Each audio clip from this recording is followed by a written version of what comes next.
Hi, thank you for joining us this weekend. We're going to start out with a traditional land acknowledgement. In recent years, it's become widely accepted to acknowledge the traditional homelands of the indigenous peoples of a particular area through land acknowledgement. This activity is designed to bring more understanding to the history of indigenous people, their contributions, and their territories. Today, there are only 3 million enrolled members that are descendants of the original indigenous inhabitants of the land, 3 million in America. They should be revered and held up in honor at any of today's asks. Chicago is the traditional homelands of the Council of the Three Fires, the Odawa, Ojibwe, and Potawatomi nations. Other tribes like the Miami, Ho-Chunk, Menominee, Sac, and Fox are also call this area home. The 65,000 Native residents of Cook County are asking the Cook County Commissioners for recognition. I'm going to share a document on the screen. And EEC has and will continue to support the effort to recognize Resolution 21056 for Indigenous Day, Peoples Day, replacing Columbus Day, and supporting Resolution 210597 requiring a land acknowledgement before meetings. Please see the link on the chat box for information to ask your state rep and senator and currently the Cook County Board to say yes to this and send a message. On May 24th, 1:30, there's an open meeting. There's 17 commissioners. We need 9 and we have 6. So tonight is the third Edgewater Environmental Coalition Town Hall Tuesday. Our focus is water. Our last one is April 27th, the last Tuesday of April, and the focus is transportation. Town Hall Tuesdays are organized with 6018 North and supported by a COVID response grant from the Environmental Law and Policy Center. Each of these town hall events asks the following questions: where are we? What can we do in 21? And what can we do in the long term? A little bit about us. We are Edgewater Environmental Coalition. We're 100% volunteer driven, located on the north side in Edgewater neighborhood. That includes the 40th, the 48th, and 49th Ward. EEC was founded over a decade ago and has grown into a solution-driven coalition of community members and environmental stewards, bringing a green voice to local challenges. We empower people to build and maintain a more sustainable future through action, organizing, education, and advocacy. And most of all, we're an open door and we welcome everyone to join us at our virtual monthly meetings and our events.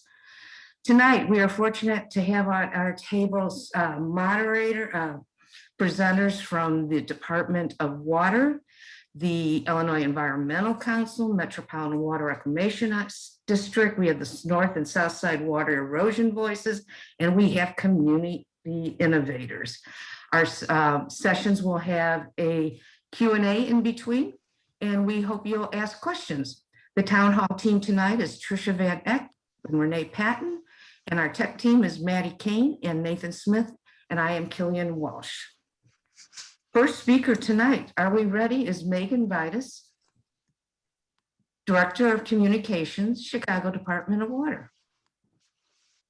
Thank you. So if you want to launch my deck, first of all, I feel like I need to apologize to everybody because I am not Dr. Andrea Chang, who is the acting commissioner of the department.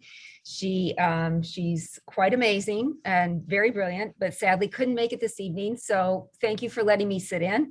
I also have to say that I am an could I say Edgewaterian? Is that a word? I don't know. I live in Andersonville, so I'm in the neighborhood. I'm part of the hood. So I'm particularly happy to learn about this group, this organization, and to be here tonight.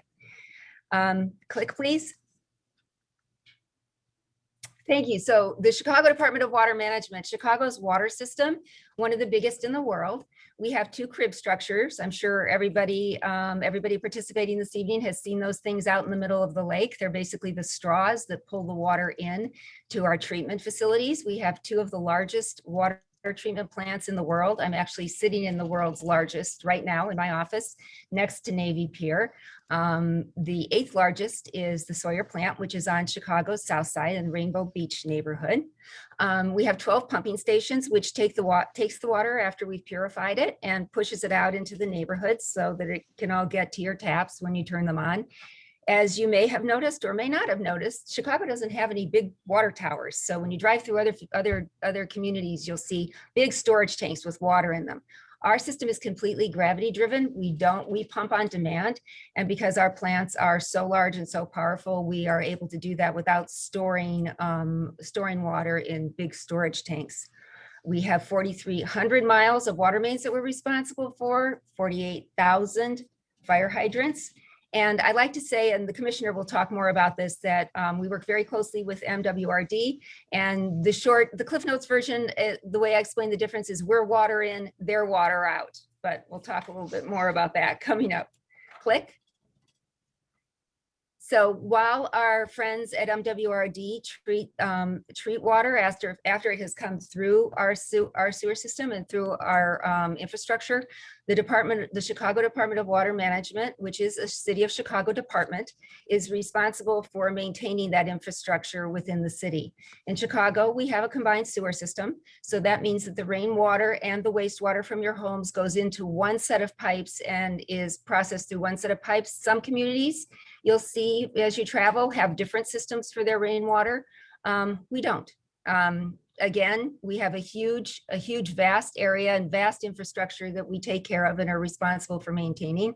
4,400 miles of sewer mains ranging in diameter from 8 inches to 21, 205,000 catch basins and 150 manholes. We also have 184 combined sewer overflows. So in terms of when we talk about sustainability with the Department of Water Management, these combined sewer overflows, an overflow will occur. We are seeing, due to climate change, we are seeing more and more heavier and more intense storms. And our infrastructure some of it has been in the ground for 100 years. Chicago's an old city, and we've been trying very, very aggressively to replace some of our older underground infrastructure, but it still can get very easily overwhelmed when we have these super intense downpours that we've been seeing more and more of. And I'm sure the commissioner will talk a little bit more about that as well. But one major concern for us around water pollution is when we have such an intense downpour that our sewer system can't accommodate all the water and push it through. And sometimes it's necessary to release some of that water back into Lake Michigan. Click, please. So in terms of our size, we covered the city. We have about 120 suburbs. Some of you may have read recently, we just added Joliet, which is going to expand our reach into that part of Illinois. We are almost, I guess, can you say 42% of the population of the state? I guess that's not almost half, but it's a lot. So we have 5.3 million customers, and we treat and pump out almost 1 billion gallons. That's a billion with a B, gallons of water a day. Click, please. So our sustainability vision is to leverage innovation and efficiency. Only 1/100% of the world's water is readily available for human use. We are profoundly lucky to be sitting next to the Great Lakes, which represent 20% of the world's fresh water. Water is not a renewable resource. There's a finite amount in the world. So it's obviously very, very precious and something that we at Water Management take extremely seriously in terms of protecting and ensuring our water quality. So we do this by testing Lake Michigan water on a regular basis. And we change our treatment protocols contingent upon the findings that we get. We do it 24/7. And we conduct over 600,000 water tests a year at both of our treatment facilities and all the way through the water distribution system. And then we sue polluters. So part of what the Department of Water Management sort of views themselves as is the guardian of handles part of the guardianship of Lake Michigan. And when we have issues, we report it to law. And we try and be very aggressive about protecting anybody else that's dumping from our neighboring states. So click, please. How do we address sustainability? The main way we're doing this is through our 10-year CIP goals. I'm not going to read all of these, you can all read, but basically it's all about making a much tighter system. So for the last 10 years, and we're in the last year of this program, we have very aggressively replaced 100 miles of water main many years. We are looking at, we line sewer structures and sewer pipes. So lining is a way of extending the life of a pipe without having to dig it out of the ground, which of course is very disruptive. And we focus a lot when we do our replacements on sewer, again, addressing this increased rainfall and unprecedented rainfalls that we're seeing. We try and we've replaced and relined almost 700 miles of sewer main already during this program. And for the sewers which we find are hydraulically deficient, in other words, too small to handle what we're seeing now in our rainfalls, we upsize as we go through replacements. So next. Since we get this question a lot, and again, I'm sorry, Commissioner, if I'm stepping on your toes at all, but another thing we've been doing is since the mid-2000s, we've been installing rain blockers. So I was hoping to control these slides, but you see where the little red dots are? This is basically a way, thank you. This is basically a way to modulate the amount of water coming in to the sewer system because we know it's older and not necessarily up to the task. And so it does create a lot of water on the street. We get tons of calls, as I'm sure MWRD does when it rains. Why is there so much water on the street? And the short answer is because it's not in your basement. So that's one of the ways we address our sustainability. Next, another great example is we are replacing the way we power our four of our pumping stations. So we're converting them from steam to electric power. This is reducing carbon emissions per plant by about 17,400 tons. It'll save the city about $4.5 million annually, as well as incorporating green infrastructure design in each of the stations that we are in the process of retrofitting. So this is roughly equivalent to removing like 3,000 cars from the roads and planting about 400,000 trees a year for each of the pumping stations that we are retrofitting. Click. Click. Oh, I'm sorry. No, we got it. Okay. Another thing we're working on, again, with our sister agency, MWRD, is we're looking at certain neighborhoods that tend to chronically flood and working on devising and testing strategies, piloting strategies to see how we can mitigate these flood zones. And I will leave it to the commissioner to elaborate on some of how that works. So those are the kinds of works that we're doing when we think about, greening our infrastructure and making it more sustainability. But click if you'd like to click. But right now, the big issue in Chicago and lots of other places is lead. So this administration is the first one that has attempted to address what's gone on with the legacy infrastructure problem that we have in Chicago, the biggest in the country, of lead service lines underground. For context, we Megan, have your 1 minute warning. Oh, no, you're kidding me. Okay, keep going, click. We have, click again, sorry. Iyana is talking about lead, so maybe she'll be able to. Okay, well, I'd like to talk quickly about the two programs. Click one more time. We have two programs that we have announced to try and help people replace their lead service lines who would like to. We have the equity program focused on helping people that are lower income and already test above the 15 parts per billion, which is the action level for lead as determined by the US EPA at this point. If you qualify, we will replace your lead service line completely for free. Next slide.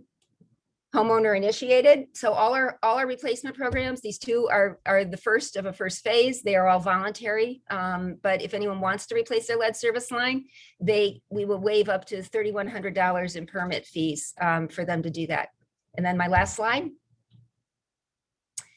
It's not the last one. Click through this one. It's a pilot we're working on. But in terms of what you can do right now, test your water. So anybody that's interested, call 311. We do completely free water testing at the Department of Water Management. It's done by an independent certified lab.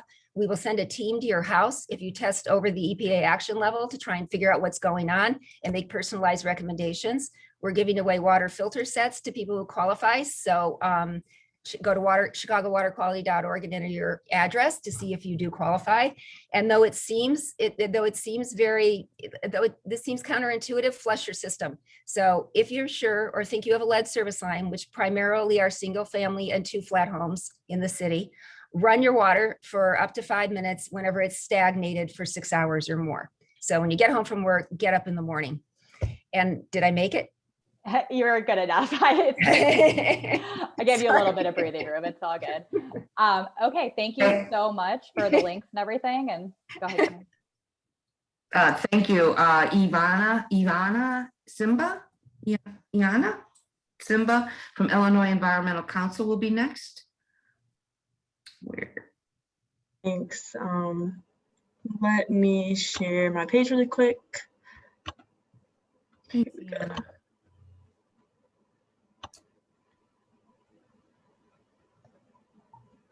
Okay, if folks are able to see this, right? You're good. Okay, great. Hi, everyone. My name is Iyana Simba. I'm the Clean Water Policy Director at the Illinois Environmental Council. And so Megan did cover some of the stuff about lead. And so I'll talk a little about lead as well as water affordability and as well as plastics. So first, a little bit about IEC. So we've been around since 1975, and really what we do is serve as the eyes, ears, and voice of the environmental community in Springfield, and increasingly so at the city level, especially here in Chicago. And so right now we represent nearly 100 organizations and individuals, and really just bringing all these folks together in order to protect Illinois' environment, wildlife, and the people that depend on it.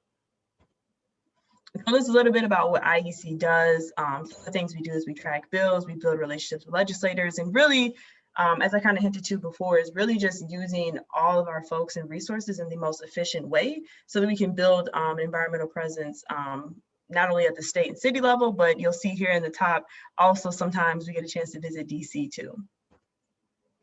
And so we have folks from the local level, the state level, environmental justice to big greens, some of the folks that may be on this call. We kind of cover all of the environmental issues, and we have these lovely members that are part of our growing network.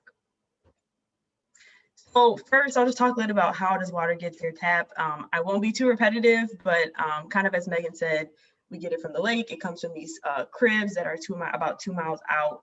It goes to this treatment plant and it ends up at your home. And so how does lead actually get into your water? So I'll say first that the water that's found in the water mains does not have lead in it. What ends up happening is if there's this part right here with the, I don't know why I'm reaching for, like people can see, but the part that connects from the water main to the home, typically if you have a home that's either a single or 2 flat family home that was built before 1986, that is likely made of lead. And so what the city does is they treat the water with a orthophosphate that essentially creates a coating around the lead pipe that prevents the lead from leaching into the water. But what ends up happening, you know, in practice, that sounds very great, but what ends up happening in real life is that any disturbance that can happen to that service line can start leaching lead into the water system. And so it may be something like an installation of a water main, or it might be a nearby water main replacement, or in some cases, a partial lead service line replacement, where those disturbances end up leaching the lead into the water. There also can be changes in water chemistry. I use the example of University Park, a far out suburb, that their issue wasn't so much of lead service lines, but there was lead fixtures within the home that once they changed the chemistry of the water, it ended up basically leaching that lead into people's homes. And then there's other factors to consider as well, what kind of causes lead to get into water. And so I'm sure folks have heard this 1,000,001 times over, but there's no safe level of lead in our drinking water. And this is really because lead builds up in our body over time. And so this can be especially harmful to young children and babies, who, especially babies that receive 40 to 60% of their lead exposure coming through water, and even for adults where 1/5 of our exposure is coming from water. And in children, this can lead to a lower IQ, this can lead to learning disabilities, stunted growth, even violent behavior. And in adults, this can affect the cardiovascular system, kidneys, and can also lead to issues with the reproductive system.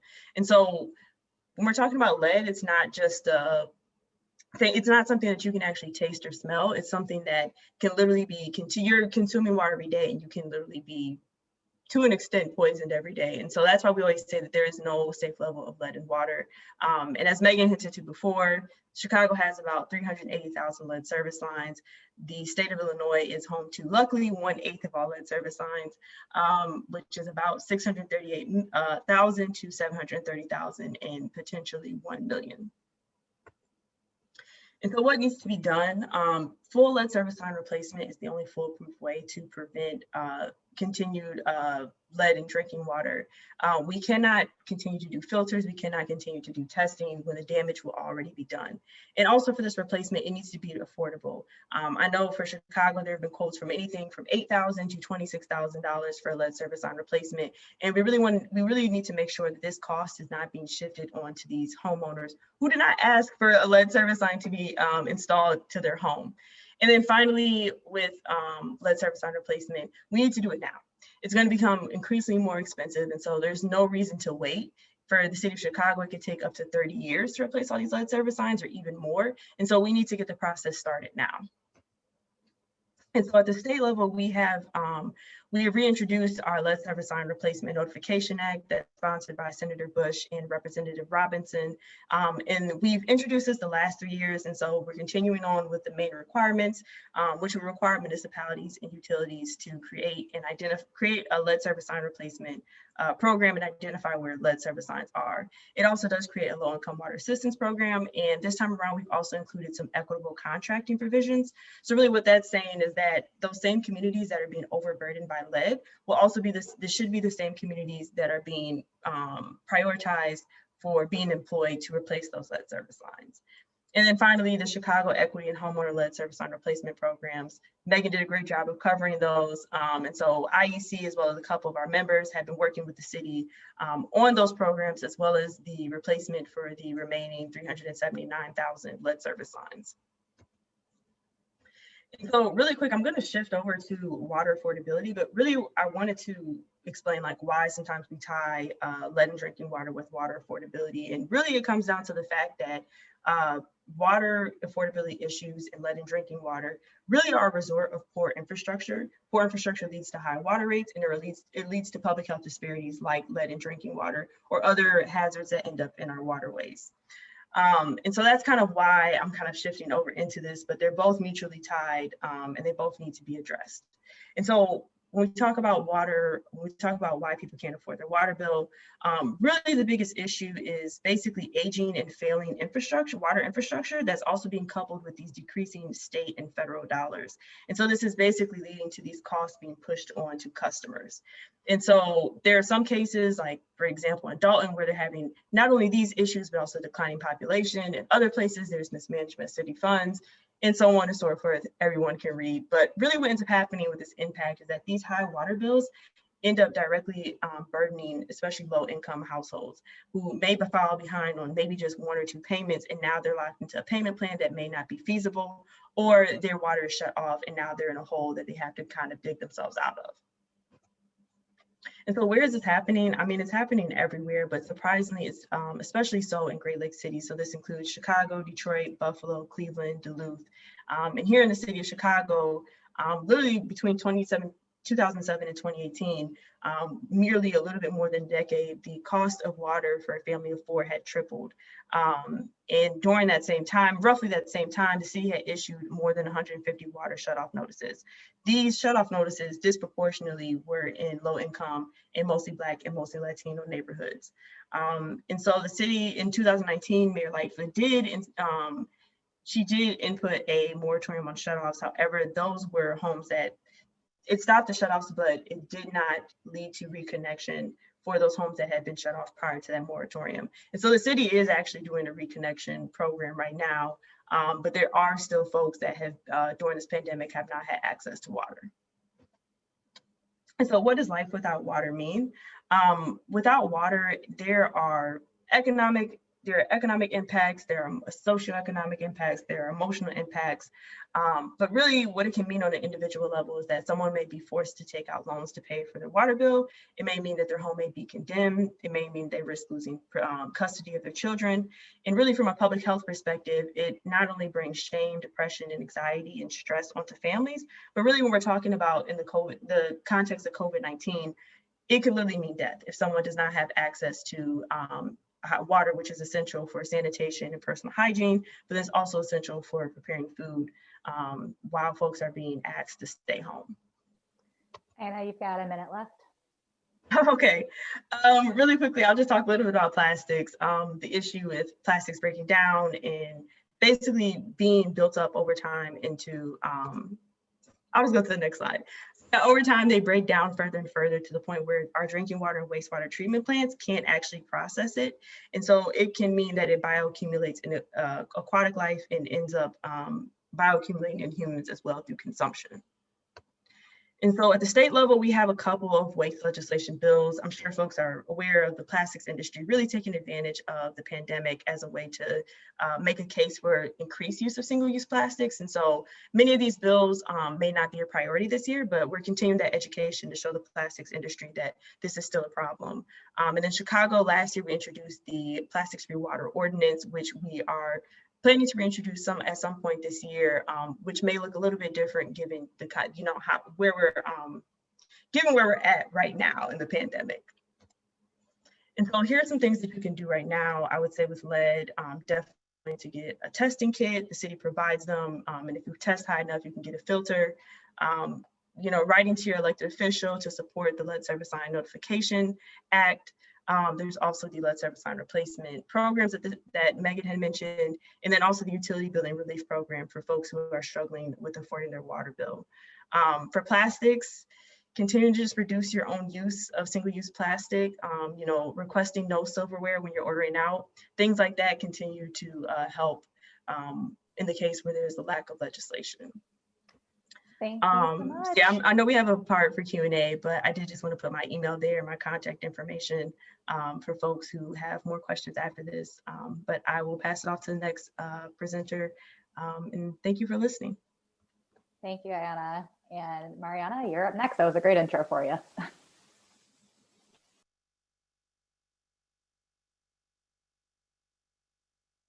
Sorry, after a whole year, I still haven't gotten the unmute button right. Thank you so much to Megan and Iyana for those great presentations, and thank you to Edgewater Environmental Council for inviting me to present. I only have 10 minutes, so I'm going to try to crank through this. I'm Mariyana Spyropoulos. I'm a commissioner at the Water Reclamation District, first elected in 2010. And I'm going to talk a little bit about the history of the agency, about our Space to Grow partnership, how we use green infrastructure, our project in Chatham, which you heard a little bit about already, and some of the things that you can do. There's a lot to talk about with the Water Reclamation District, but I've chosen just a few of our projects and things to highlight, particularly with regards to stormwater management. So we are a countywide agency. We do two things. We treat wastewater and we manage stormwater. And we serve the city of Chicago, as well as 125 surrounding suburbs throughout Cook County. We have about 2,000 employees, $1 billion budget, and 9 commissioners who set the policy and pass the budget for the agency. Next slide, please. So just to put this in a little bit of historical perspective, this is Chicago in 1820. I would say a pretty primitive wastewater management system and stormwater system. Chicago was basically flat marshland with a vast wetland area and a layer of clay at that time. Let's go to the next slide. And so, 30 years later, you got a boom in population. Chicago's very attractive at that time for a lot of people, for a couple of reasons. We had great navigable waterways for barge traffic, transporting goods, as well as a great source of drinking water in Lake Michigan then as it is today. Next slide. And so you can see even more population growth throughout these years. 10 years before this, we had reversed the flow of the river. Chicago was putting its waste in the Chicago River. The Chicago River ran into Lake Michigan, polluting our water source. So our agency was created to protect the water environment, and we reversed the flow of the river. Although we were still putting our waste in the river, it was now running west instead of east until the 1920s and 30s when we built our 7 treatment plants. I'd like to invite all of you to come and visit our treatment plants at some point. Try not to do it at the height of summer. It's a little bit aromatic at that time. However, we do have virtual tours every month if you go to our website. Very interesting stuff. So our Space to Grow projects, as you can see on this map, are throughout Cook County. But basically, the project is a partnership between us, Chicago Public Schools, Chicago Department of Water Management, Healthy School Campaigns, and Open Lands. And we provide engineering as well as funding for this project. And what you're doing is you're converting Chicago playgrounds into green space. And you're creating a great space. You're investing in the community, and it's a great space for kids to learn. And it captures a lot of stormwater, which is where we come in. Next slide, please. So here you've got the Nathan Davis Elementary School. This school playground, this is the before picture, will capture 197,000 gallons of water. And let's look at the after photo. And so you can see there's several different surfaces. There's rain gardens, there's native plants that capture a lot of stormwater. But mostly the surfaces are capturing stormwater, which is what our goal is. Next slide, please. This is the James Wadsworth Elementary School on the south side. This is the before picture, and then the after picture, converting again the space to a green space. All these surfaces absorb stormwater. And this particular project, located at 6650 South Ellis, was going to captured 133,000 gallons of stormwater. Next slide, please. Virgil Grissom Elementary School. This playground looked pretty much like my playground at my school when I was growing up, and could not absorb any stormwater and didn't have a lot of amenities. But we converted it to this, where you've got a lot of different locations for play and locations for learning, as well as capturing stormwater. This site captures 253,000 gallons of stormwater. So far with all of our schools, we're committed to 30 schools to convert their playgrounds in this program. And so far, we're capturing 2 million gallons of stormwater that would otherwise be in the street or otherwise being backing up into people's basements, unfortunately. And we're also expanding this program to the suburbs as well. We've just started that. And so the matrix to look at what schools would apply or be able to apply to this program is we're looking at areas that flood a lot, as well as areas that have a low ratio of open space so that they can't absorb stormwater, and therefore we're creating these spaces. Next slide, please. We capture stormwater through our deep tunnel project, also known as our tunnel and reservoir plan. We have 109 miles of intersecting tunnels that takes the overflow from the sewer system, as well as 3 reservoirs. And that whole system captures about 22 billion gallons of stormwater. That sounds like a lot, but 1 inch of rain throughout Cook County is about 14 billion gallons. So we need every inch of that that we can. So another thing on a more local level in communities is green infrastructure. As many of you know, we had a great rain barrel program that we were giving away. We're looking into bringing that back again. Next slide. And we do have a call out program to communities, municipalities, where we help them install green infrastructure projects in their communities. One of those examples would be this green alley in Berwyn. We've approved 63 projects so far, and they include everything from a green alley such as this to permeable pavement in various municipal parking lots. And then the next slide, please. And the Melvina Ditch Reservoir is a property, partially a property acquisition program. So some homes, we will enter into an agreement with the local municipality where those homes are purchased, and then that's made into an open space. We usually have to do that with a public entity. And that is part of what this program for the Melvina Ditch Reservoir was, because they had so much flooding in that area. We have a reservoir that holds some of the stormwater, as well as making more open space there. That's another option for certain communities that we have worked with.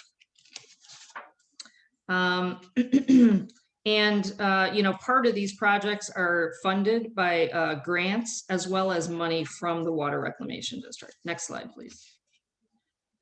And here's an example of a parking lot that we worked with in Riverside. This particular project costs $560,000. We provide some of the funding, like I said, and some of it comes from grants as well. And we have this outreach program twice a year for municipalities to apply for projects that we can help them with, both engineering wise as well as funding. You heard a little bit about the Chatham program earlier. We're excited about this program. It's a pilot program that we entered into the agreement in 2017. It's taken us a few years to get it off the ground. It's been a change in administration with the city of Chicago, et cetera. But we've committed $400,000 to this pilot project. 1 minute warning too, sorry. Okay, I'll get through this.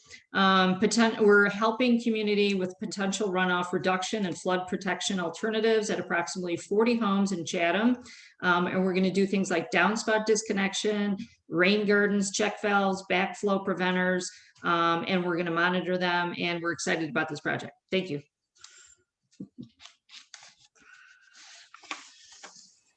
Thank you so much. And now we have our south and north side water erosion voices, and we're going to get started with Sharon. Good evening. Thank you for inviting us. There are two entities that I'm working with, am a member of on the south side. The first is the Southside Lakefront Erosion Task Force. In the fall of 2019, we were very concerned.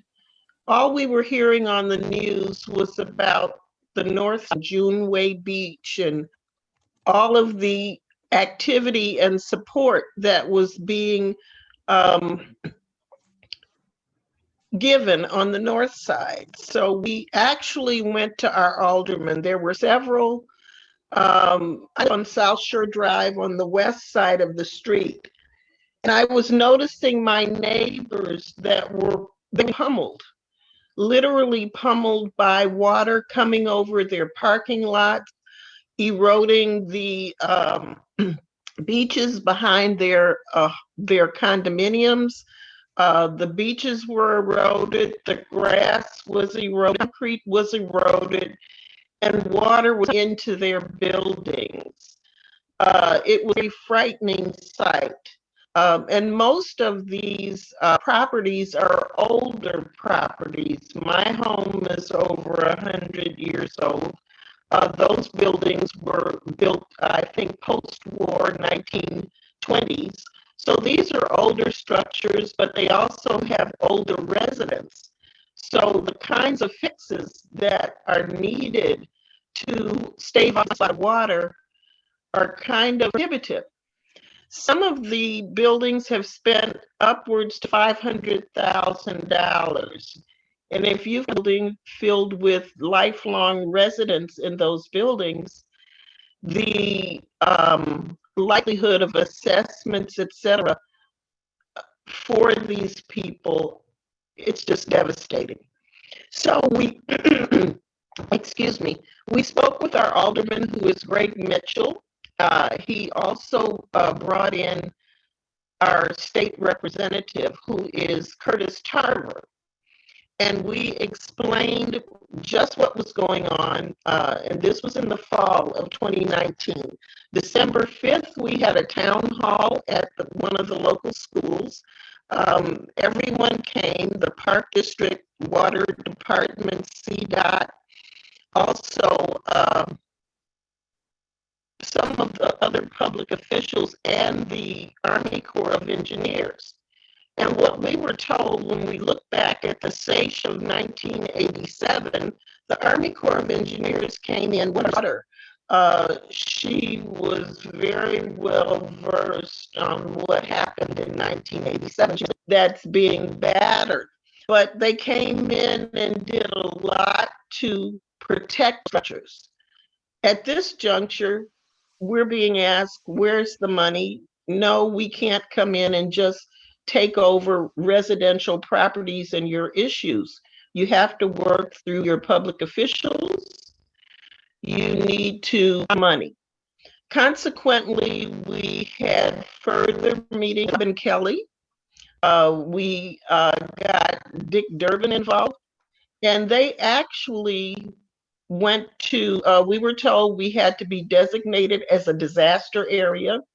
The governor designated us as a disaster area. The mayor designated us as a disaster area. Then we were eligible for federal funding. The other organization that we have been working, Chicago Black Water Council, under the group called Big Black Scene.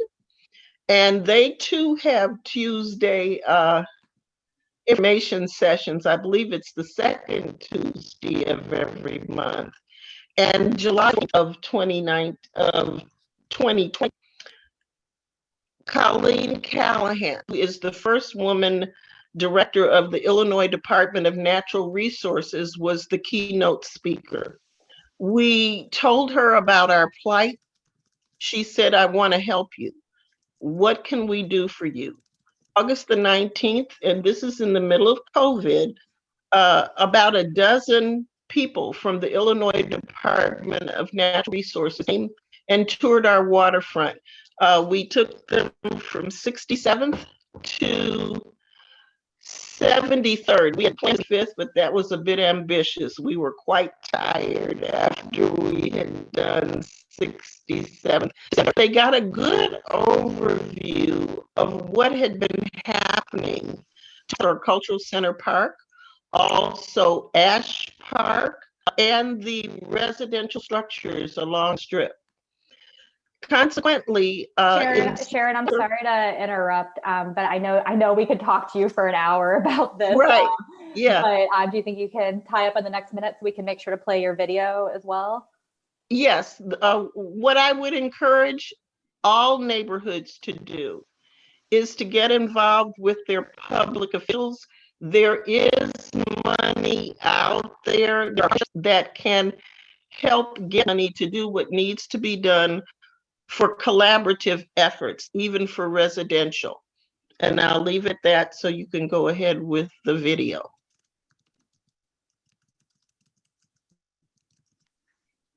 Now, this video it's just devastating what was happening and still is happening.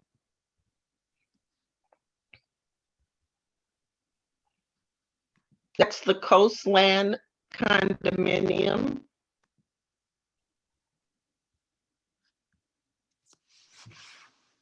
That street actually caved in. There was a light pole that was toppling over. And certainly, no, here, there it is. We certainly don't want to have the possible outcome from an electrical pole toppling into the water. And that just public transportation had to be rerouted. That is South Shore Drive at 73rd Street.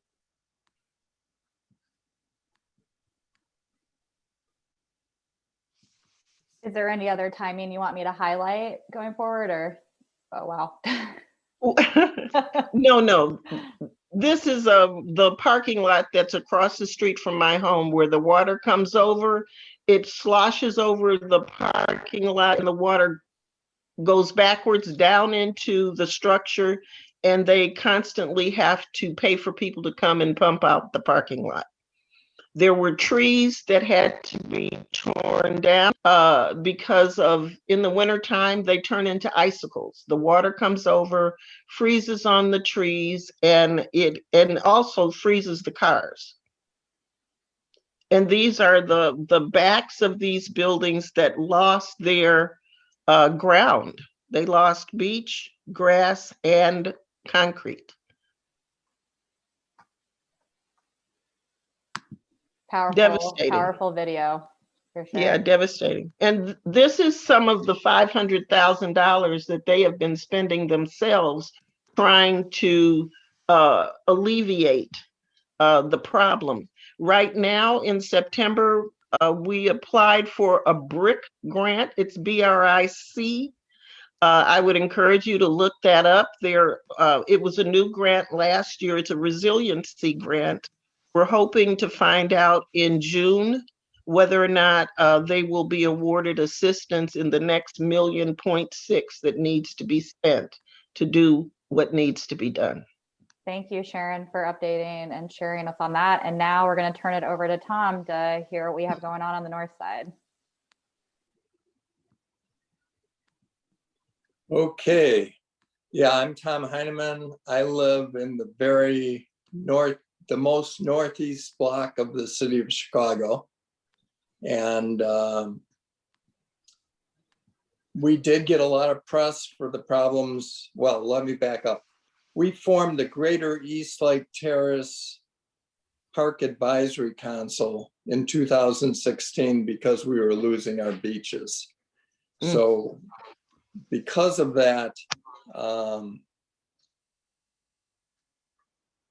we've tried things like Miram grass, basic maintenance. We pretty much, we're not focused on the buildings, we're only focused on the parks.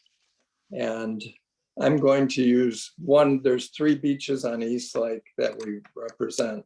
I'm going to show you some pictures from Juneway Terrace Beach as an example of what happened down there.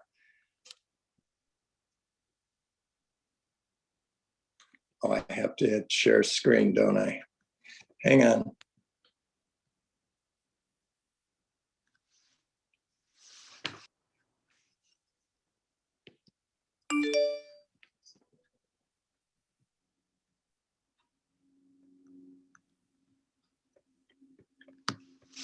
Always happens when we get into it. No matter, we can have everyone pull up their slides in advance. We'll get it working. Okay. There you So go.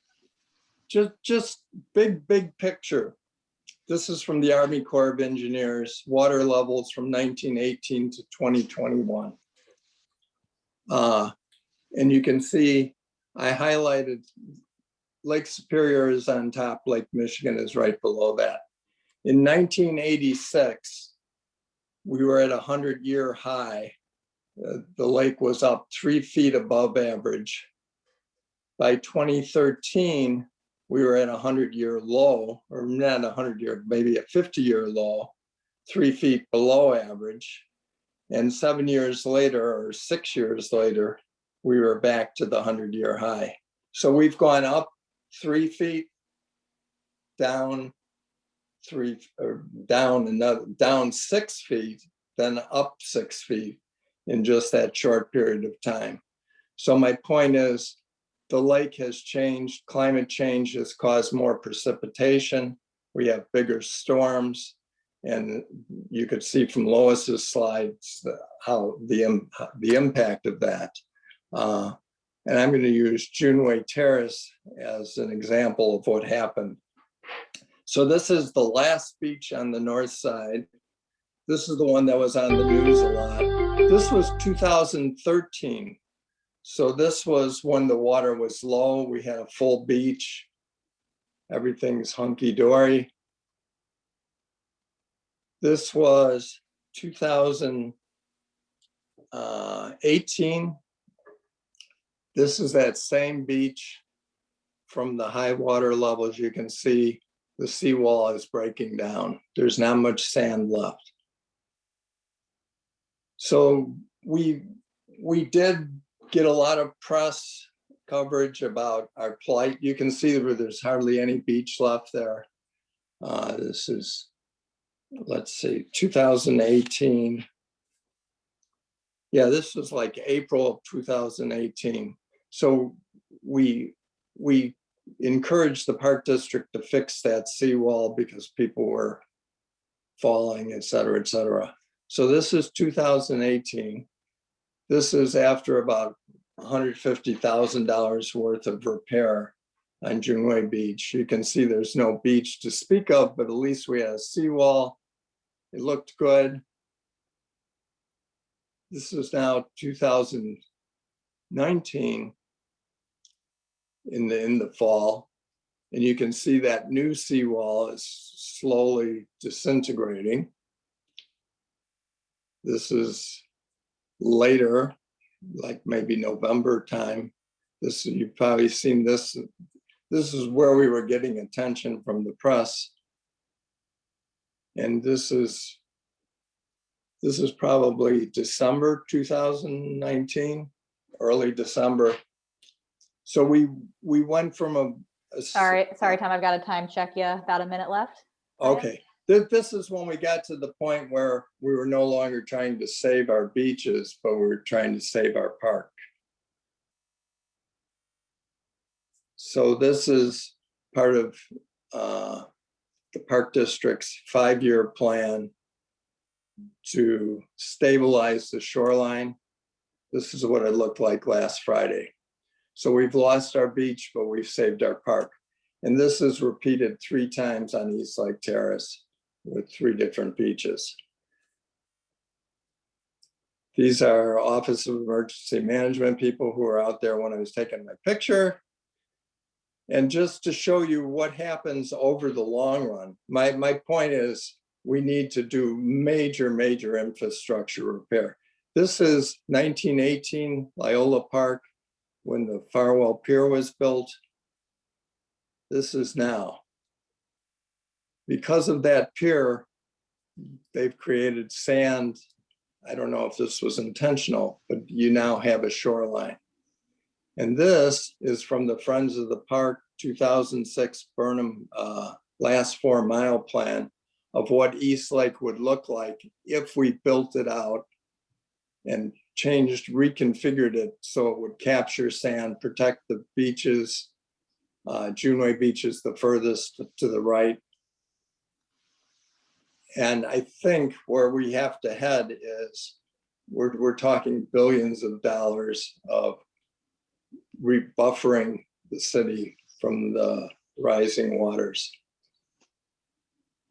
Thank you so much, Tom. Anything closing before we turn it over to have a bit of a discussion with Tricia and everyone? The only thing I'd add is that chart showed a 6-foot swing from a low to a high.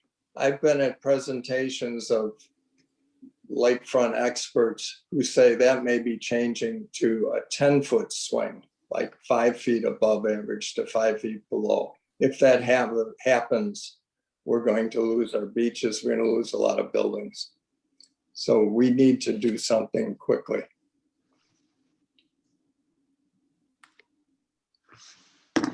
Thank you for the wonderful presentations, Megan, Iyana, Commissioner, Sharon, and Tom. Wow. So many water issues, so many concerns, and thankfully we had a lot of solutions presented. So I'm tasked to ask you if there is potentially a holistic way where some solutions, are there some solutions that can tackle multiple issues? Because it seems like so Tom just dropped the $1 billion, we're talking billions here for some issues. Who would like to address how we can maybe holistically use one answer to solve a couple problems? Commissioner? Well, I don't know if this is gonna fix all the problems, but I would propose that all the different agencies with regards to water have at least start with a summit where we can all approach these issues that we have, because you can't really, take each in isolation. You really do have to look at them organically and holistically, like you said. And I know that in the organization Current, you'll hear from in a little bit, they've had somewhat of a water summit, but maybe, we can expand that and have more organizations involved so we can get more ideas and have more conversation about that. With regards to at least the Water Reclamation District, I think the use of green infrastructure is very important to capture stormwater, to reduce flooding, but also to conserve water. So I think it has a multi-pronged benefit. And I'll just leave that there, and I'll welcome hearing from other people. Thank you. Thank you. Does anyone else want to tackle that huge, how can we work together? This is our mini summit. So Commissioner, thank you for, hopefully we can expand this to larger. Anyone else? Maybe Megan or Iyana? I do think, well, Iyana, I want to thank her, first of all, for giving the second half of my presentation. But I think there's, short of climate change, which would be the big one, I think plastics is probably, and groundwater, source water protection would be where we should look. And I do think that policy is critical. It is the biggest umbrella and the biggest lever for change that we have available to us. And I don't think it's too late, but we do need to absolutely start now with some of this at a higher level, broader, more systemic level. Tricia, I'm sure Sharon and I are coming at this from a slightly different perspective, not just managing water, but the South Shore area, the Rogers Park area, the Edgewater area. If we need to have resilient shorelines, which means we have to really seriously consider major infrastructure changes that's well designed to absorb the impact of all the climate change we're seeing and the higher water levels. Yeah, I was going to ask Megan, Iyana, and Commissioner, because I think you all alluded, or Andy mentioned, overflow, unprecedented rainfalls, but not a lot about erosion. And so are your organizations, agencies specifically addressing it? I know it's kind of that holistic pie, but that is a very specific issue of water. Yeah, I mean, I think for IEC, like, we would really just appreciate having some type of briefing or conversation with the city, with MWRD and other folks that are working on shoreline erosion, because I think there's so many different moving parts. And so IEC, obviously we educate lawmakers about shoreline erosion, but when you talk about the actual solution to it, I think it would just really be helpful to actually be able to sit down in the same room and be like, here are these 5 different pots of money that people are mentioning, like what is actually happening with this, who's overseeing these specific parts, and how can our group support that work. And so I really just think there needs to be a conversation about who's doing what and what we can do, and really what elected officials and what the government can do, because that's ultimately the people who are going to have to put in the right things to mitigate shoreline erosion. I would add the Coast Guard and the Army Corps to that group as well as the park district. So for the city, it's primarily the park districts that's dealing with the erosion issues. The question of who's doing what and bringing those into the room always seems to be the elusive question of who gets them all into the same room. Commissioner Spyropoulos, is that something that you might want to take on as your summit? Well, I think this is a good starting point. And like I said, you know, Illinois Environmental Council, City Water Department, current, all organizations that we have worked with. But this is certainly something that we couldn't do on our own, and we have to partner with all these organizations and stakeholders to make sure that, you know, we're hearing from everybody. And the other component is the money, is the funding source.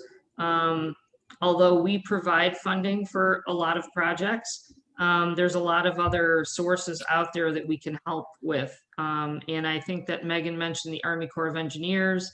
They're an important part of this, this puzzle as well. So yeah, I'd be happy to, you know, to start the process and try to pull something together. And that would be awesome. And Megan, you're the communication wizard. So this would, this could be an amazing new, is the city behind this kind of, is the water department in the city behind this kind of collaboration? Yes, we are. So, you know, when in the development of our 2 initial phase 1 lead service line replacement programs, and there will be more to come as we attempt to source the money.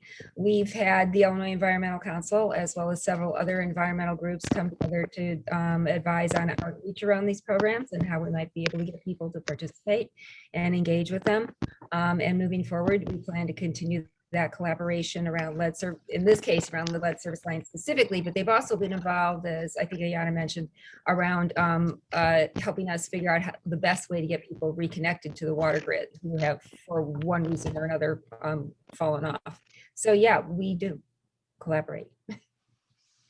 Awesome. I think I'm just going to ask the last question on the low-hanging fruit. And I think, Sharon, you've been doing a lot of work about mobilizing people in your neighborhood to actually go not even to the low-hanging fruit, but go all the way up to the chain to the state legislator. What is the easiest or maybe the most difficult thing that we can do? We'll start with the easiest. And Renee, tell me if we're running out of time.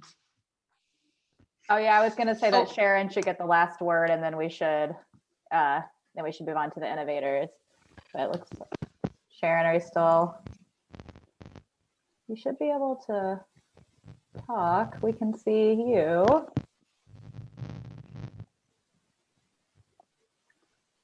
We can maybe come back to the low-hanging fruits.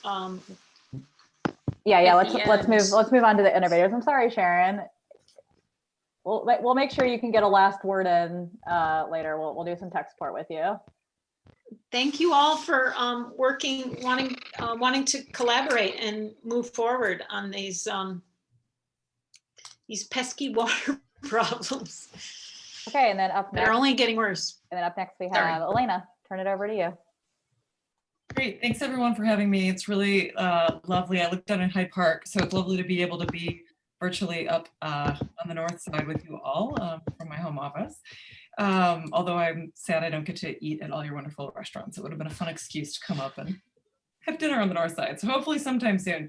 But I appreciate being pegged in the community innovator spot. But as you heard from Megan, from Commissioner Spyropoulos, the public sector is certainly driving forward a lot of the innovation when it comes to water here in Chicago. And so I'll talk a little bit about what Current does and the role that we play, but there's certainly innovation happening all over the city when it comes to water and solving water problems. So Current was formed in 2016. Whoop, whoop, whoop. Can't control my PowerPoint.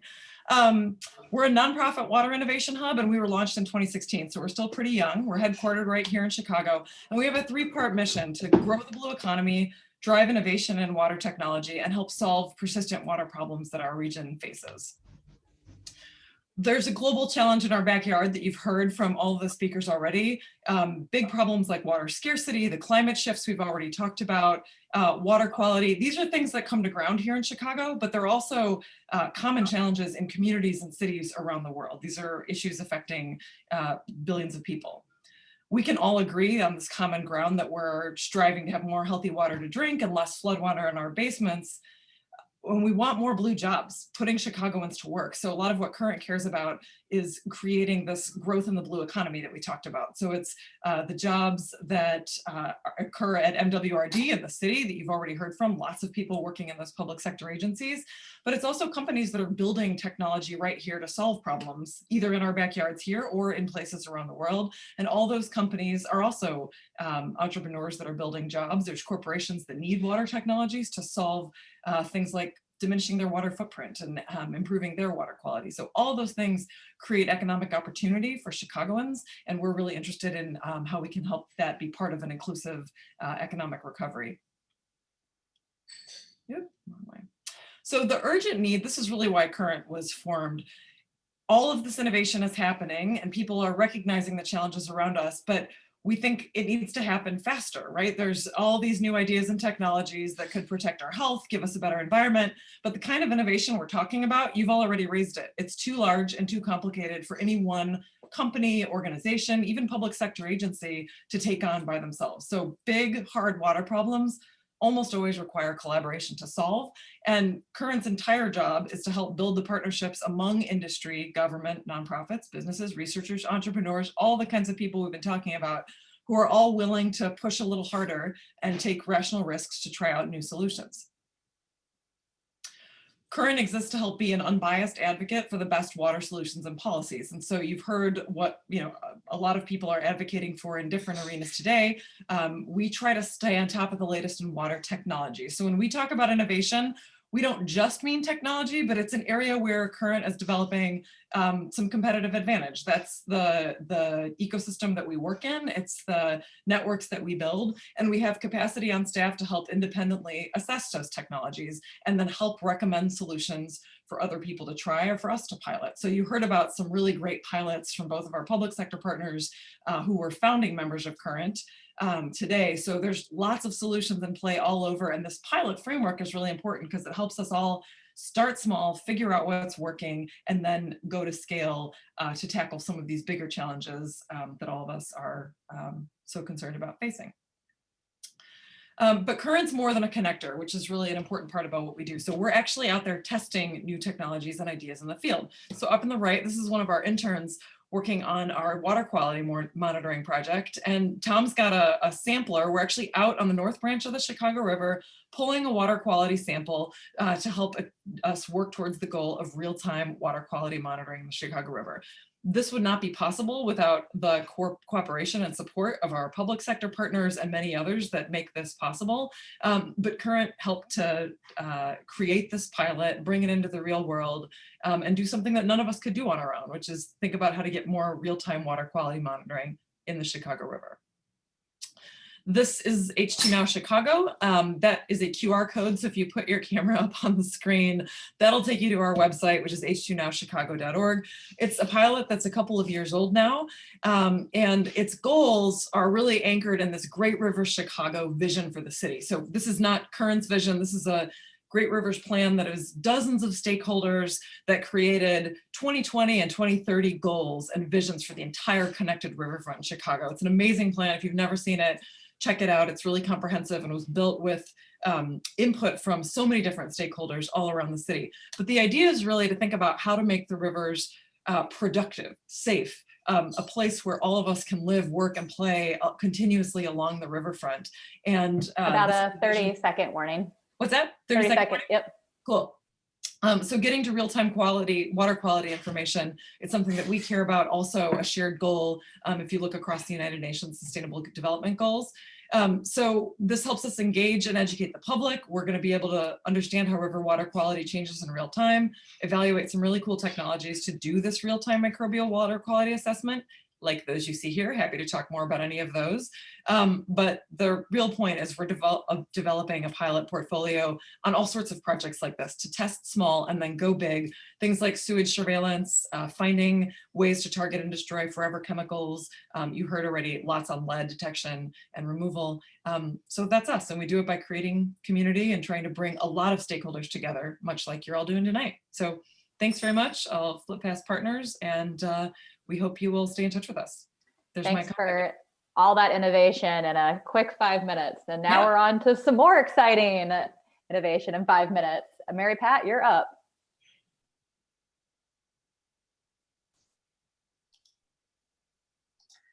All right, can you see those slides okay? Yes, we got it. Great. Okay, well, again, I would thank everyone to the organizers for reaching out and inviting me to also participate in this evening's event. I want to talk about a project called Deep Pave Chicago that we've been undertaking at the Water Lab. Water Lab is a small research-based landscape architecture studio situated at the University of Illinois, Urbana-Champaign. However, our location, once we all kind of get out again, is going to be more situated in downtown Chicago. And I'm excited to begin a project called the Stormwater Co-Lab, which will be a much more of a community engagement tool and space for working on issues of water and green infrastructure in Chicago. At Water Lab, we primarily look at the condition of the urban ground. A majority of public land surfaces in Chicago are designed for mobility and drainage. And the surface of land has been really wholly engineered in a way that externalizes nature, ecology, and humanity from the city. And in Chicago, the urban surface conditions can best be seen in the waterways, as we've been talking about tonight. This is true for many cities. Here in Chicago, we have a very direct relationship between surface pavements and the quality of our rivers. And on the left is an image of one of the CSO releases out to Lake Michigan. This is a very extreme thing that happens maybe once a year, but that situation is getting better. We do still have overflows into the rivers, but urban flooding itself back in neighborhoods is something that we look at more directly at Water Lab, looking at the surfaces, for example, on the right, and how to transform those that are contributing to both drainage outside the city, but also localized flooding. And our work aims to transform the surface of land from the section at the top labeled "not this," which is really a kind of monolithic drainage surface across the city of Chicago, to the section called "this," which is really thinking about moving from a single system of pavement that drains water to one that infiltrates and reconstitutes the ground more like a sponge. And we try to see the surface of urban land as a more critical interface for hydrologic thermal exchange, and also a kind of transform human environmental exchange that we can affect through disruption processes into that surface. In landscape architecture and urban design today, almost all sites today are remade ground. Designers are using pattern and topographical and material configuration that transform sites through their surfaces through depaving and repaving, taking back roadways, as the image on the right shows, creating different kinds of tactile surfaces, re-engineering soils, et cetera.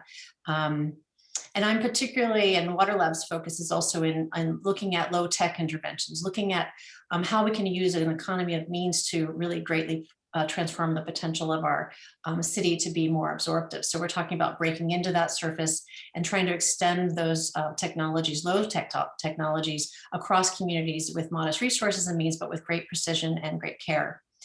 And in Chicago, we really can't talk about the surface of the city without understanding its hydrogeological history. You know, how was the surface of the land created and formed through glaciation? It does have a variety of rich soils. It has a very interesting topographic history that once you start looking at it becomes a kind of clue toward thinking about redesigning that surface. The surface of the city and also the lakeshore is coming up today. And so that landscape, though, over time was highly developed, highly manipulated, and managed by a very intensive collection system that we know cannot accommodate all rain events, especially in climate, with climate change. And we need to explore other design interventions to assist with that. And so much of what we look at is the surface that drains that landscape. So we're talking about high concentrations of imperviousness that are distributed across the urban area. Upward of 80% of some parts of the city are impervious. And in our studio, we inventoried that the south side alone is comprised of 30% asphalt. So we look at the urban landscape for evidence and clues to interventions, old features of the landscape, such as beach dunes that are running through the south side that's imaged in this photograph.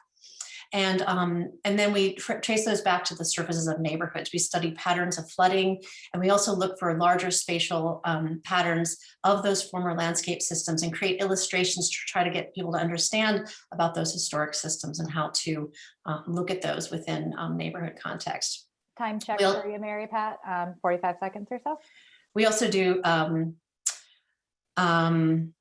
I'll skip then through some things. So we do a lot of mapping that connects these surface and subsurface situations. We do soil sampling and look at soils and think about coring and drilling into the ground. Those become kind of apertures looking into that natural history and borrowing from conceptual artwork to do that, which I'd love to talk with you at another time. But that active depaving, it has both a functional operational role in thinking about rainwater infiltration through the city, and we map those interventions to those ground conditions again in a very practical way.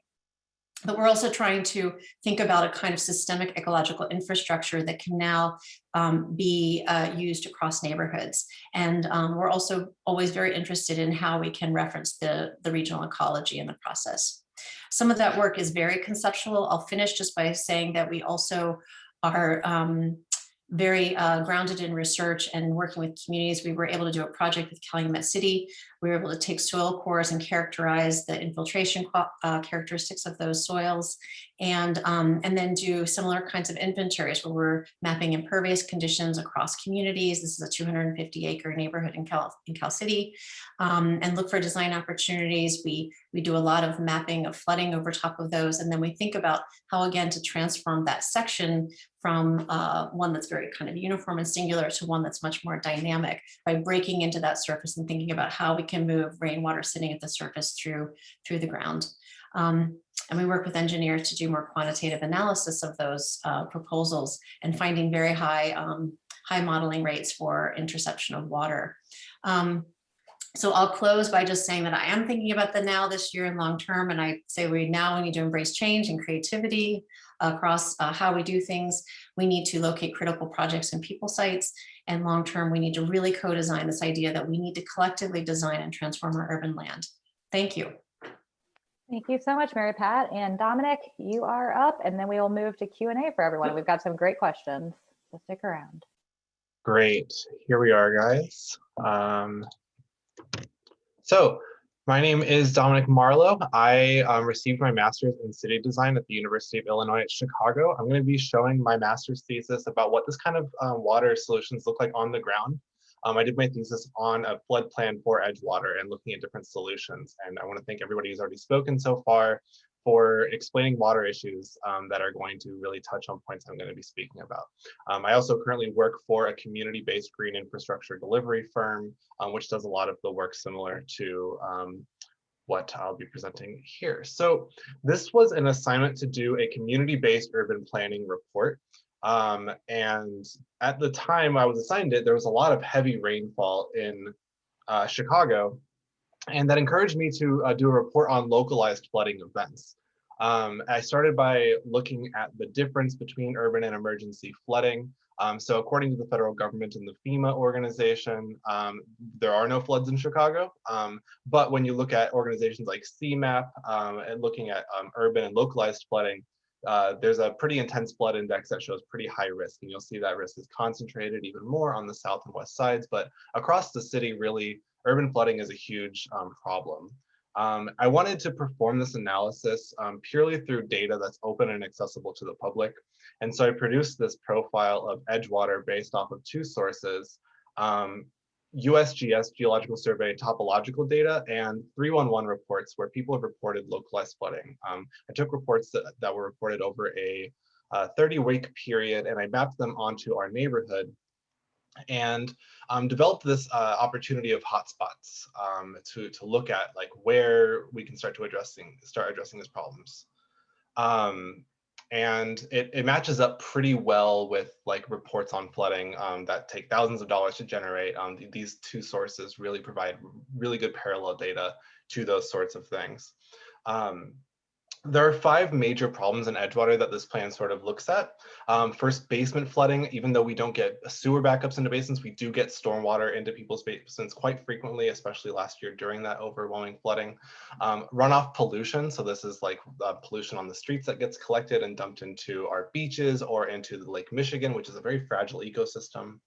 public way inundation, which is a huge disability justice issue with crosswalks, sidewalks being inaccessible to people with mobility impairments, and erosion, which we've already talked about.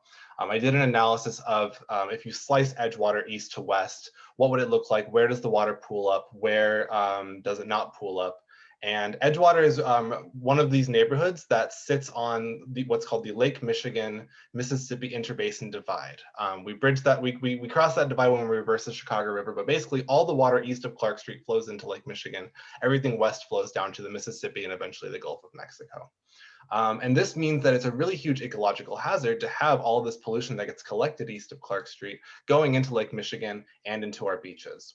This is especially a problem because we don't have that last 4 miles of continuous park space in our neighborhood or in Rogers Park. So that pollution goes straight into the beach or straight into the lake, causing significant ecological and environmental justice hazards.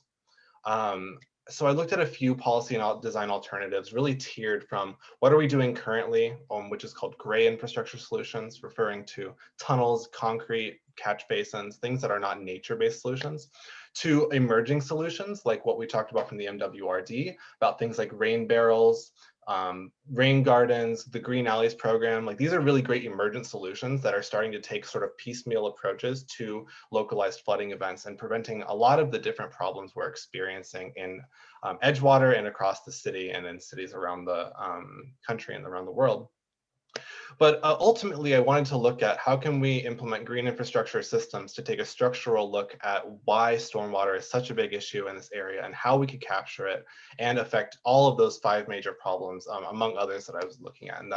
And 3 solutions I investigated a little bit were engineered wetlands, or extending a lakeshore trail into Lake Michigan, which I'll get into a little bit. Green roofs, which we've already talked about. Green roofs are a great way to capture stormwater, and I calculated how much we would need in this neighborhood, as well as intensive rain gardens around intersections to make sure that our streets are remaining accessible. 1 minute to get into Yep. these. Cool. Thank you. Engineered wetlands are a solution being used in New Jersey and New York, as well as the Netherlands, but across the world as a way to prevent erosion and also to restore coastal ecosystems. And I wanted to see what that could look like in Chicago and in our neighborhood. I won't stick on these, but this is a little bit of a preview of what this could look like. Brownie points if you know where these pictures are, as well, if you're an Edgewater native. And then just some like what these biospheres could look like, how pretty they could look, where they could already be installed.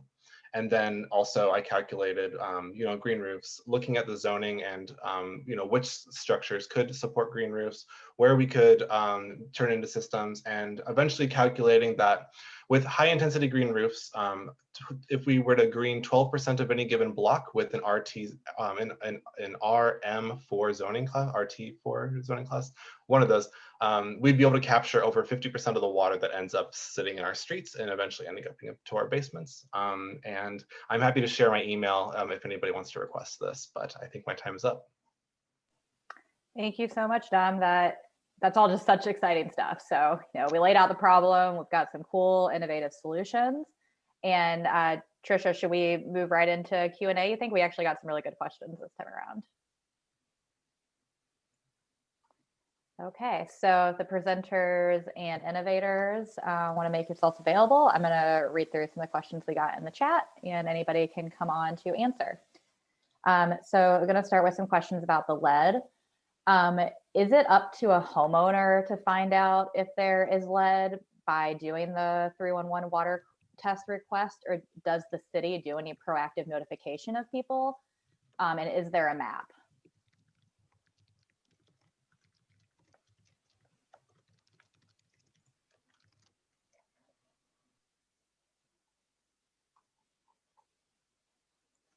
Anyone know to answer that one?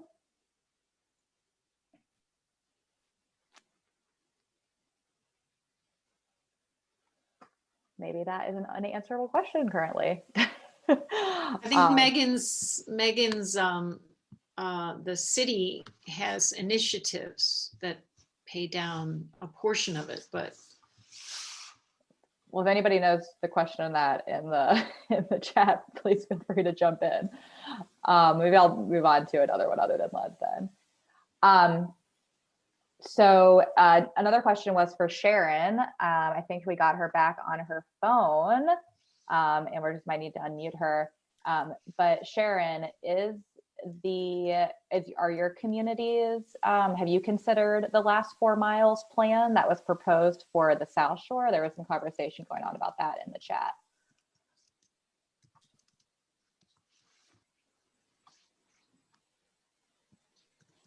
I think she needs to be unmuted. Okay, I'm unmuted. You're back. Sharon, you're getting feedback because I know feedback. Let me turn the other one yeah, there down. you go. Okay, sorry, I was listening on my phone and watching on my computer. It's a hot issue for the residents that had private beach and green space.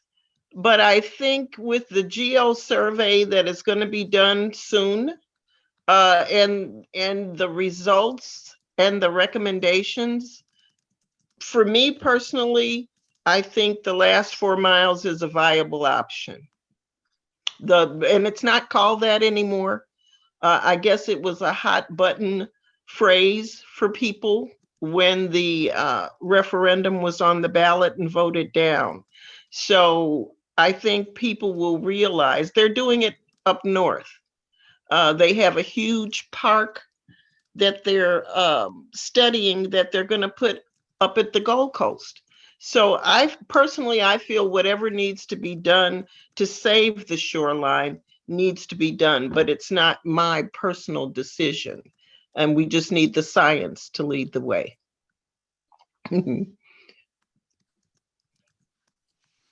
Thank you for sharing that. So on that same topic about property owners and Again? the water, yeah, maybe for you or Tom to think about. Do you have any suggestions on how we get lakefront property owners to accept infrastructure enhancements and building out the public space in front of their buildings? I can't hear you.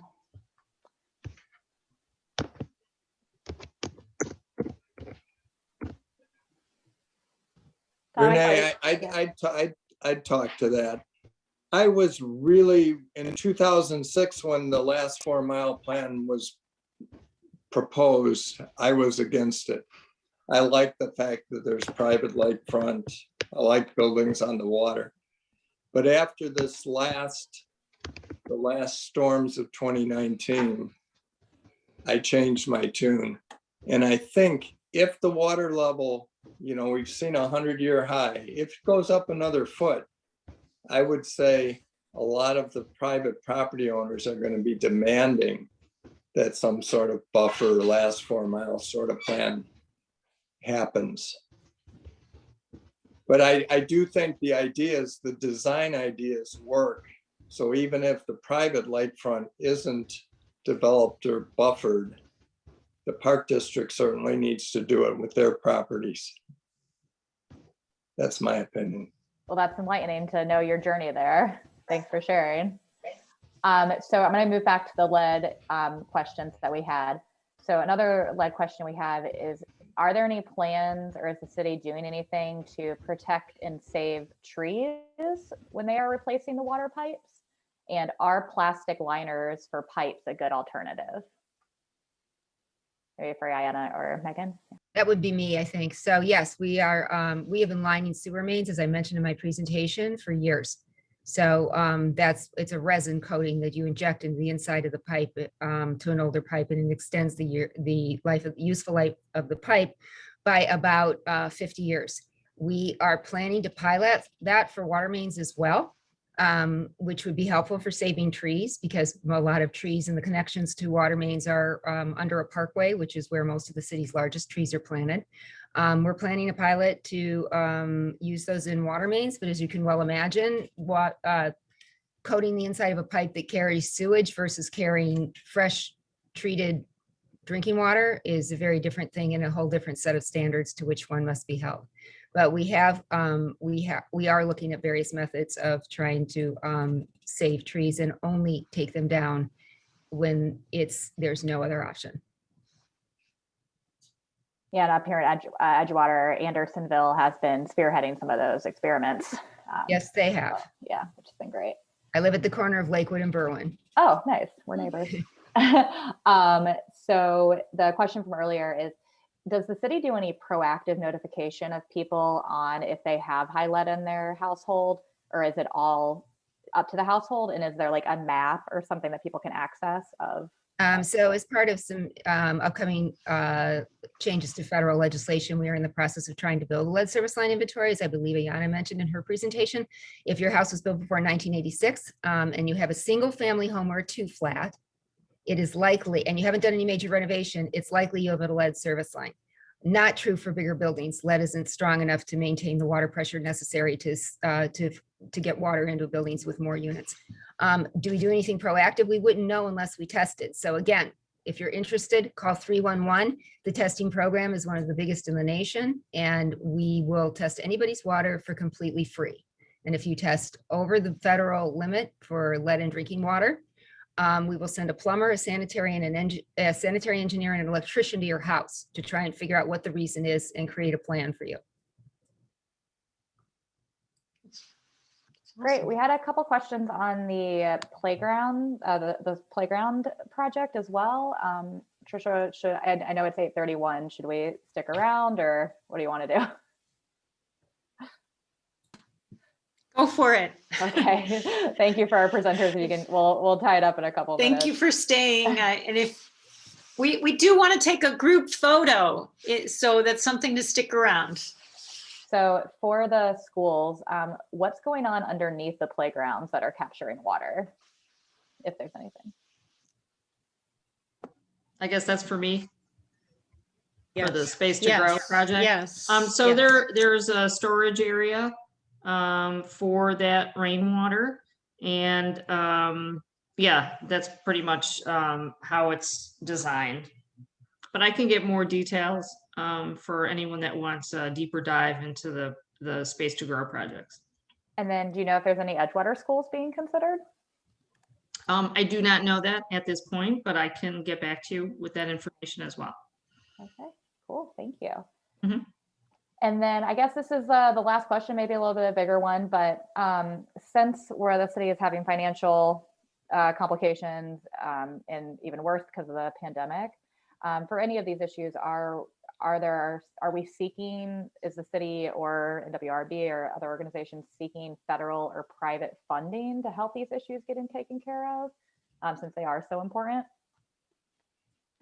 The city certainly is. I mean, we commissioned a report 3 years ago to look into how we would fund lead service line replacement in Chicago. So we've been working on that for years. Thrilled with the new infrastructure bills that have been proposed, and Senator Duckworth's in particular water allocation. So hoping that that with all the new legislation coming out as well, there won't be any unfunded mandates, but we absolutely have been looking at any and all avenues to help subsidize this, save raising water rates. Okay, those were all of our questions that I want to get to. Thank you everyone for submitting those. And Trisha, you want to? Oh, yeah, go ahead. Go ahead. Well, just final word for the presenters and innovators. We want to ask you about any low-hanging fruit that hasn't already been brought to the table that you want to make sure you put out there, so everyone in the community knows what these low-hanging fruit items are that we should make sure to tackle. I'd say for IEC, please reach out to your elected officials about voting or encouraging them to vote yes for Senate Bill 556. That's the lead service line replacement bill. I will put the link to the action alert in the chat, but that's one thing that literally takes only a couple minutes to do and fill out, but is greatly appreciated.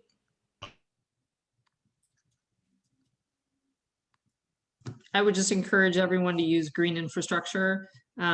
We have rain barrels on our website.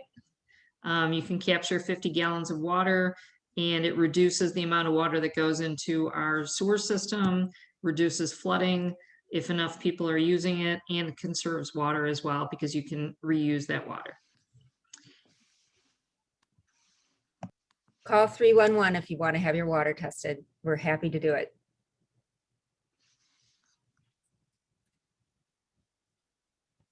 And then we should probably all smile while we're getting our picture taken. want everyone to, if you're willing, come off, get on video. Oh. Somebody's really on video.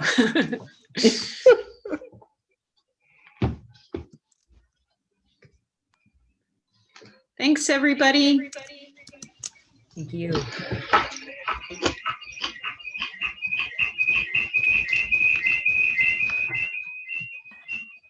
And it seems like Zoom is done for the evening. So everybody have a great night.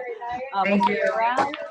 Keep connected, and we'll connect everyone after this as well. Look out Huge for thank follow you up to email. everyone. Thank you. Thank you for presenting and for attending to the bitter end, Thank you. to the water end. Thanks so much. Thank you, everyone. Good night.